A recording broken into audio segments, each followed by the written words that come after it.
حضرت عمر दिन को तख्ते हुकूमत पे बैठते थे और उनका तख्त को सोने जबरजद का नहीं था, मस्जिद नबवी की चटाई थी और सारा दिन वहां बैठ के लोगों की बातें सुनते। और जब रात के अंधेरे गहरे होते उमर भेष बदल के मदीने की गलियों का गश्त करते। कहा तुम्हारे घर से धुआं निकल रहा है और बच्चे रो रहे हैं, उनको खाना क्यों नहीं देती? कहने लगी उमर की जान को रो रही। उमर के पांव तले से जमीन निकल गई। कहा क्या हुआ?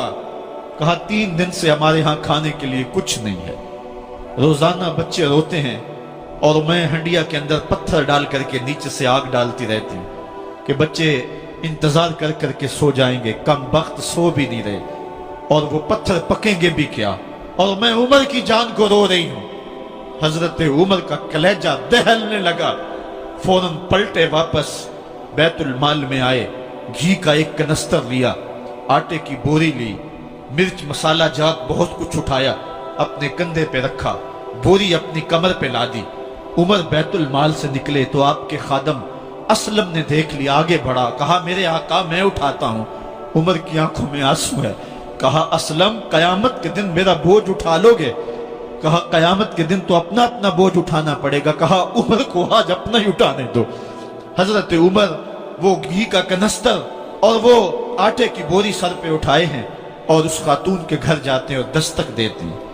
वो जब देखती है उसकी जान में जान आ जाती है। कहा जल्दी जल्दी आटा गूंदो, और उमर सब्जी काटने लग जाते हैं। हजरत उमर रज़ी अल्लाह ताला अन्हो सब्जी तैयार कर देते, उधर आटा गूंद जाता है और फिर ऊपर चूल्हा रखा जाता है, चूल्हे के अंदर आग रखी जाती है, वो खाना पकाने लगती है, आग बुझती है।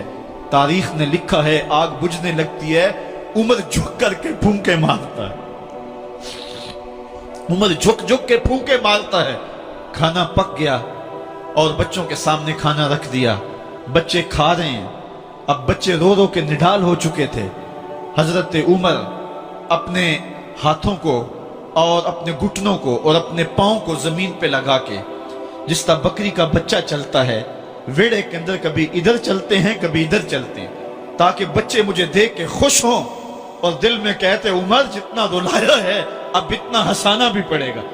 तो कभी उमर अमीरुल मोमिनीन, ये मैं किसी आज के जो है वो लोगों के वोटों पे मुंतखब होने वाले हुक्मरान की कहानी नहीं सुना रहा, मैं उस उमर की कहानी सुना रहा हूं जो 23 लाख मुरब्बा मील का हुक्मरान है, आधी दुनिया का बादशाह है।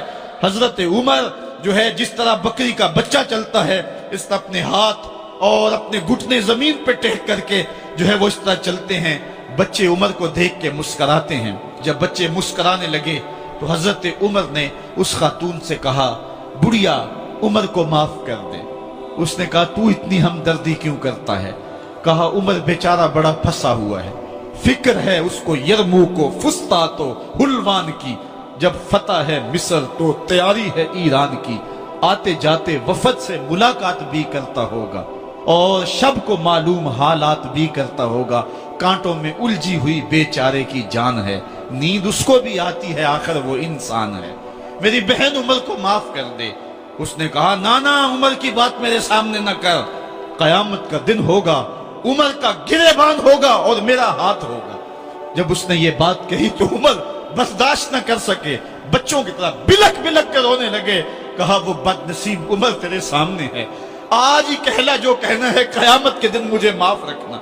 उसने कहा तू उमर है? कहा बदनसीब उमर तेरे सामने खड़ा हूं। मेरे उमर कहते हैं अगर दजला के किनारे एक बकरी का बच्चा भी प्यासा मर गया उसका हिसाब भी उमर से लिया जाएगा। हजरत उमर निकले यरूशलेम में, एक ऊंट है एक गुलाम है, कभी वो सवार होता है कभी आप बारी मुकर्रर की है।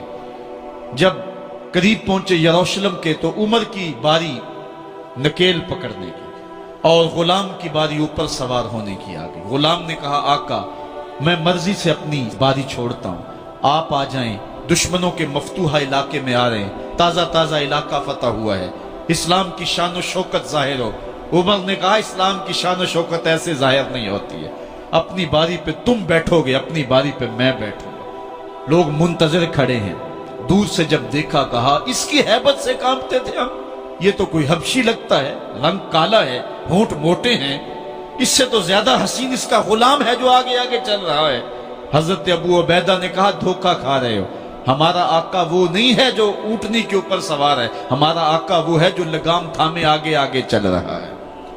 حضرت عمر رضی اللہ تعالیٰ عنہ کو آگے بڑھ کے جابیہ کے مقام پہ حضرت ابو عبیدہ بن جراح نے استقبال کیا، تو حضرت عمر آگے بڑھے اور انہوں نے آگے بڑھ کر کے حضرت ابو عبیدہ کے دونوں کندھوں پہ ہاتھ رکھا، اور سنو حضرت عمر نے کیا کہا، کہا لا الہ الا اللہ انا کنا اذل قوم فاعزنا اللہ بالاسلام۔ کہا کہ لا الہ الا اللہ، اے ابو عبیدہ بن جراح، ہم ایک ذلیل قوم تھے اور اللہ نے ہمیں اسلام کی وجہ سے عزت عطا کی ہے۔ اور میں تمہیں ایک تاریخ ساز بات کہنے لگا ہوں، اور وہ یہ ہے کہ جب تک ہم اس عزت والے اسلام کے دامن کو تھامے رہیں گے ہماری عزت قائم رہے گی، اور جب اسلام کے علاوہ کسی اور جگہ سے عزت ڈھونڈیں گے تو رسوا کر کے رکھ دیے جائیں گے۔ یہ ہے وہ خلاصہ جو حضرت عمر نے امتوں کے عروج و زوال کا بیان کیا ہے۔ اس امت کو جو خیرات ملی ہے تخت و تاج کی، وہ پینٹاگون سے نہیں ملی، وہ واشنگٹن سے نہیں ملی، وہ وائٹ ہاؤس سے نہیں ملی، وہ محمد عربی کے جوڑوں کا صدقہ ملی ہے۔ اس لیے جب ہم نے اسلام سے انحراف کیا، پاکستان حاصل کیا گیا تھا۔ پاکستان کا مطلب کیا؟ لا الہ الا اللہ۔ ہم نے اس نعرے کو چھوڑ دیا ہوا ہے، ہم نے انحراف کر دیا ہے۔ آج ہماری نظریں مغرب کی طرف لگی ہیں کہ تخت و تاج اس سے نصیب ہوتے ہیں، اور دنیا کے اوپر ہم رسوا ہو کے رہ گئے۔ ہماری پستی، ہماری زبوحالی، ہماری ذلت کا سبب یہ ہے کہ جس جگہ سے ہمیں عزت ملی تھی ہم نے وہ مرکز ہی چھوڑ دیا ہے۔ اس مرکز حیات کو، اس مرکز زندگی کو، اس مرکز عزت کو ہم نے چھوڑ دیا ہے، اور دنیا کے اوپر ہم رسوا ہو رہے ہیں۔ انہی حضرت عمر کی کہانی ہے۔ وادی تہامہ سے گزر رہے تھے کہ بچوں کی طرح بلک بلک کے رونے لگے۔ کہا عمر جوان آدمی ہو اور بچوں کی طرح بلک کے رو رہے ہو؟ کہا تم نہیں جانتے، مجھے بچپن کی کہانی یاد آ گئی۔ کہا کیا کہانی ہے؟ کہا یہی عرض تہامہ تھی، میرے باپ خطاب نے مجھے 5 اونٹ دیے تھے، کہا انہیں لائن میں کھڑا کرو سیدھا۔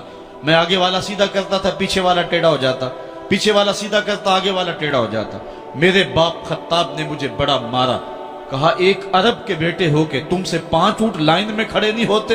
کہا ایک زمانہ عمر پہ وہ تھا کہ اس سے 5 اونٹ لائن میں کھڑے نہیں ہوتے تھے، اور آج شرق سے لے کر غرب تک 23 لاکھ مربع میل کی حکمرانی، اور انسان بھی لائن میں کھڑے ہیں۔ یہ محمد عربی کے جوڑوں کا صدقہ نہیں ہے تو اور کیا ہے؟ عمر سے تو 5 اونٹ لائن میں کھڑے نہیں ہوتے تھے۔ تو یہ عزتیں، یہ تخت و تاج، یہ حکومتیں